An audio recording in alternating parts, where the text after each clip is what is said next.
કેમ છો બાળકો? મજામાં તો છો ને? આજે આપણે ધોરણ 1માં ભણીશું કલરવ. કલરવમાં અગાઉ આપણે શીખી ગયા હતા. એમાં આપણે અહીંયા જે સાંભળો અને બોલો એ સમજી ગયા હતા. હવે જોઈશું નીચેની સૂચના. નીચેની સૂચનામાં શું છે વાંચવું જોઈએ. કોણ વાંચશે બાળકો? કોણ બોલશે? શું લખેલું છે? તો જુઓ, વાંચો અને લખો. તો વિદ્યાર્થી મિત્રો, અહીંયા તમને કેટલાક શબ્દ આપવામાં આવ્યા છે. શબ્દમાં જુઓ, અહીંયા લખેલું છે ઝાડ. શું લખેલું છે? ઝાડ. તો અહીંયા શું લખવાનું છે? ઝાડ. અહીંયા આપ્યું છે હરણ. તો શું લખવાનું છે અહીંયા? હરણ. હુકમ તો હુકમ. ઘર તો ઘર. ઘુવડ તો ઘુવડ. અહીંયા આપ્યું છે ઘડિયાળ તો ઘડિયાળ. નળ તો નળ. ઉતરડ તો ઉતરડ. ઉજાસ તો ઉજાસ. અને ઊન તો ઊન. એવી રીતના તમને અહીંયા કેટલાક વાક્યો પણ આપવામાં આવ્યા છે કે ગોવાળ ગાય ચારે. તો આપણે નીચે લખવાનું છે કે ગોવાળ ગાય ચારે. ખેડૂત ખેતર ખેડે. તો અહીંયા લખવાનું છે ખેડૂત ખેતર ખેડે. એવી જ રીતના બાજુમાં પણ તમને કેટલાક વાક્ય આપ્યા છે કે લુહાર દાતરડું ઘડે. તો અહીંયા લખવાનું છે લુહાર દાતરડું ઘડે. વણકર કાપડ વણે. કડિયો મકાન ચણે. તો આ વાક્યો અને શબ્દો તમારે અહીંયા લખવાના રહેશે. હવે આપણે નીચેની સૂચના વાંચીશું. જોડકડા સાંભળો, ગાઓ અને ચિત્ર શોધી ચોંટાડો. બરાબર છે ને બાળકો? હવે તમારે મારી સાથે આ જોડકણા સાંભળવાના છે અને મારી સાથે ગાવાના છે. અને પછી મને કહેવાનું છે કે આ કોણ છે. બરાબર છે ને બાળકો? બોલશો ને? ચલો બોલીએ હવે. હળ ચલાવે ખેતર ખેડે. હળ ચલાવે ખેતર ખેડે. માટી ખાતર નાખે. ઠંડી ગરમી સહન કરીને ધરતી લીલી રાખે. તો વિદ્યાર્થી મિત્રો, આ જોડકણામાં એવું કહે છે કે હળ ચલાવે છે અને ખેતર ખેડે છે. માટી ખાતર નાખે છે, એટલે કે ખેતરની અંદર માટી અને ખાતર નાખે છે. ઠંડી હોય ગરમી હોય એને સહન કરીને પણ આપણી ધરતી એટલે કે જમીનને લીલી રાખે છે. એટલે એ કોણ હશે? બોલો જોઈએ, કોણ હશે? તમને આગળ સમજાવવામાં આવ્યું હતું ને, કોણ હશે? બોલો જોઈએ વિદ્યાર્થી મિત્રો. ખેતર ખેડે અને જે અનાજ ઉગાડે એને શું કહેવાય? ખેડૂત કહેવાય. શું કહેવાય? ખેડૂત. સમજણ પડે છે ને બાળકો? શું કહેવાય? ખેડૂત. તો અહીંયા તમારે ખેડૂતનું ચિત્ર શોધીને ચોંટાડવાનું રહેશે. બરાબર છે ને બાળકો? હવે જોઈએ બીજું જોડકણું. લાંબી લાકડી ખભે રાખી ગોવાળ ગાયો ચારે. પેટ ભરીને ઘાસ ચરાવી સાંજે પાછો આવે. એટલે એવું કે છે કે લાંબી લાકડી ખભા ઉપર રાખે છે અને ગોવાળ ગાયો ચારે. ગાયો છે, ભેંસો છે, એ બધું ચરાવવા લઈ જાય છે. ગાયો ભેંસોને પેટ ભરીને ઘાસ ખાય છે અને ચરાવે છે અને સાંજે પાછો ઘરે આવી જાય છે. તો બોલો બાળકો, આ કોણ હશે? લાંબી લાકડી ખભે કોણ રાખે છે? એને શું કહેવાય? ગોવાળિયો કહેવાય. શું કહેવાય? ગોવાળિયો કહેવાય. બરાબર છે ને બાળકો? હવે જોઈએ કે છાતી ઉપર ભૂંગળી મૂકે. ડૉક્ટર તાવ માપે. જીભ તપાસે, આંખ તપાસે, પછી દવા આપે.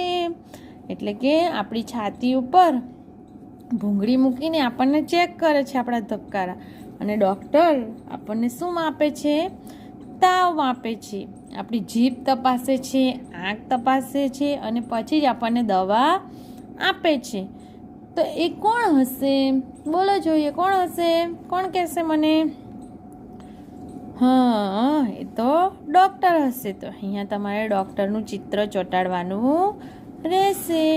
હવે વિદ્યાર્થી મિત્રો, આપણે અહીંયા વાંચીએ.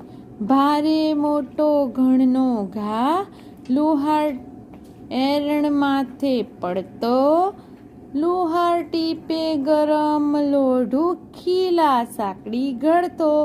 એટલે કે ભારે મોટો ઘણનો ઘા એટલે જે લોખંડ હોય છે એ લોખંડને ગરમ કરે છે અને એની ઉપર ઘા કરે છે. એટલે કે લોખંડને ટીપે છે, મારે છે અને એરણ પર મૂકીને એને ટીપે છે. અને લુહાર ટીપે ગરમ લોઢું એટલે લુહાર ગરમ લોઢું ટીપે છે અને ગરમ લોઢામાંથી ખીલા, ખીલી, સાંકડી બધું બનાવે છે. એને શું કહેવાય? કોણ બોલશે? બોલો જોઈએ બાળકો, કોણ બોલશે કે શું હશે? અહીંયા હશે લુહાર. શું હશે? લુહાર. તો અહીંયા તમારે લુહારનું ચિત્ર ચોંટાડવાનું રહેશે.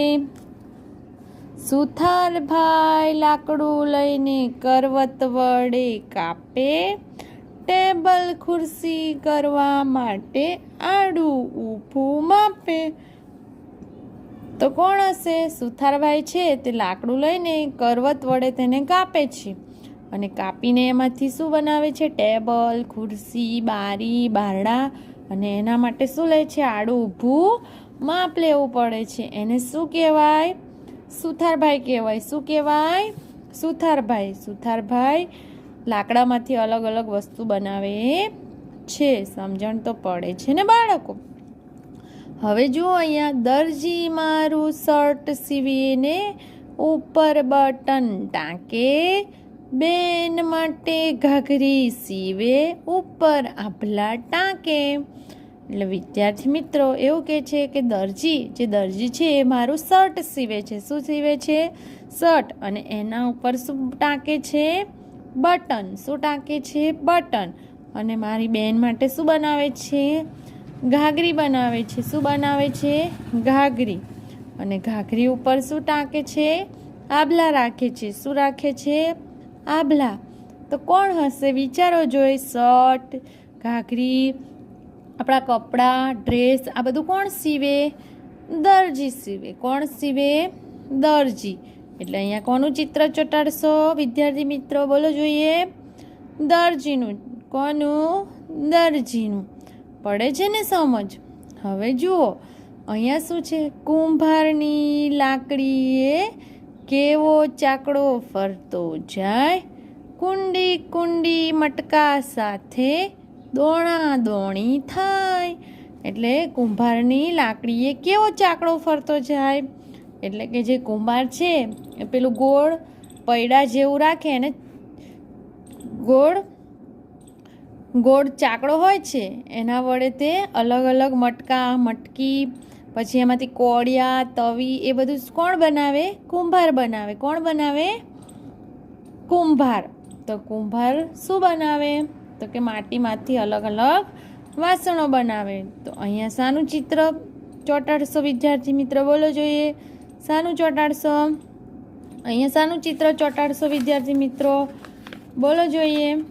કોણ કહેશે મને? અહીંયા કુંભારનું ચિત્ર ચોંટાડીશું. બરાબર છે ને બાળકો?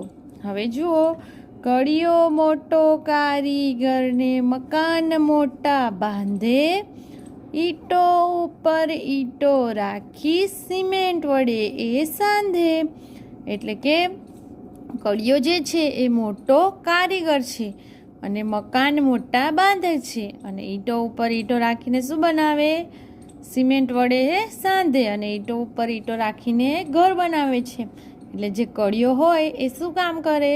ઘર બનાવવાનું કામ કરે. શું કામ કરે? ઘર બનાવવાનું કામ કરે. બરાબર ને બાળક? તો ઘર કેવી રીતના બનાવે છે? તો ઈંટો જોઈએ, કાંકરી જોઈએ, સિમેન્ટ જોઈએ, રેતી જોઈએ, એ બધું ભેગું કરીને એક ઉપર એક ઈંટ મૂકીને એના વડે સિમેન્ટ વડે સાંધીને બનાવે છે. તો વિદ્યાર્થી મિત્રો અહીંયા સુધી તમારે કલરવની ચોપડીમાં લખવાનું છે અને ચિત્રો ચોંટાડવાના છે. હવે આપણે જોઈશું નવો પાઠ. હવે આમાં તો આપણને મજા આવશે. આમાં શું કરવાનું છે? આમાં તો આપણે વાર્તા સાંભળવાની છે. સાંભળશો ને બાળકો? હવે આજે આપણે નવું શરૂ કરીશું. 9મું, પોપટે ખાધી પાકી કેરી. શું કીધું છે? પોપટે ખાધી પાકી કેરી. જુઓ વિદ્યાર્થી મિત્રો, અહીંયા કેટલા સરસ તમને ચિત્રો બતાવ્યા છે ને ચિત્રો. જુઓ, હવે હું તમને આ વાર્તા સંભળાવું છું. શાંતિથી સૌએ સાંભળવાની છે. જુઓ, એક હતો પોપટ. તેને બહુ ભૂખ લાગી. તેણે આંબા પર કેરી જોઈ. કેરી કેવી જોઈ? પાકી પાકી. આંબા પર એક કાગડો રહે. પોપટને જોઈ કાગડાને બૂમો પાડી. પોપટને જોઈ કાગડાએ બૂમો પાડી, આ આંબાનું ઝાડ મારું છે, ભાગી જા પોપટ, ભાગી જા. એટલે જુઓ, ચિત્રમાં તમને અહીંયા બતાવવામાં આવ્યું છે. એક હતો પોપટ. એ પોપટને શું લાગ્યું હતું? ભૂખ લાગી હતી. શું લાગ્યું હતું? ભૂખ. એટલે ઉડતો ઉડતો જતો હતો ત્યારે તેણે એક આંબો જોયો અને આંબા પર શું જોયું? કેરી જોઈ. શું જોયું? કેરી. અને કેરી કેવી હતી? પાકી પાકી. કેવી કેરી હતી? પાકી પાકી. બરાબર ને? અને એ આંબા પર કોણ રહેતું હતું? આંબાની ઉપર કાગડો રહેતો હતો. કોણ રહેતું હતું? કાગડો. જે કાગડો રહેતો હતો એ પોપટને જોઈને બૂમો પાડવા લાગ્યો કે હા, આંબાનું ઝાડ તો મારું છે. જે કાગડો હતો તે એવું કીધું કે આ આંબાનું ઝાડ તો મારું છે, ભાગી જા પોપટ, ભાગી જા. એવું કોણ બોલવા લાગ્યો? કાગડો. અને પછી કરવા લાગ્યો કાં કાં કાં કાં કાં કાં. બરાબર ને? એટલે કાગડો બૂમો પાડવા લાગ્યો. શું કરીને? કાં કાં કાં. કાગડાની કાગારોડથી પોપટ ગભરાયો. પોપટ ઉડીને દૂર એક ઘર પાસે ગયો. તેની નજર મોટા રંગબેરંગી ફુગ્ગા પર પડી. એટલે કાગડો કાકા બોલવા લાગ્યો. એટલે કાગડાના આવા અવાજથી કાગડાની કાગારોડથી પોપટ ગભરાઈ ગયો. એટલે કાકા એકદમ કરવા લાગ્યો એટલે પોપટ ગભરાઈ ગયો. પોપટ ઉડીને દૂર એક ઘર પાસે જઈને બેસી ગયો. પછી તેની નજર મોટા રંગબેરંગી ફુગ્ગા પર પડી. શાના પર પડી? ફુગ્ગા પર. ફુગ્ગો કોણે જોયો? પોપટે. કોણે જોયો? પોપટે. એટલે પોપટની નજર ક્યાં પડી? ફુગ્ગા ઉપર. બરાબર ને? હવે ચિત્રમાં અહીંયા બતાવેલું છે. હવે તમારે જોવાનું છે કે પોપટ ફુગ્ગાને ચાંચમાં લઈ આંબા નીચે બેઠો. તેના મનમાં એક વિચાર આવ્યો.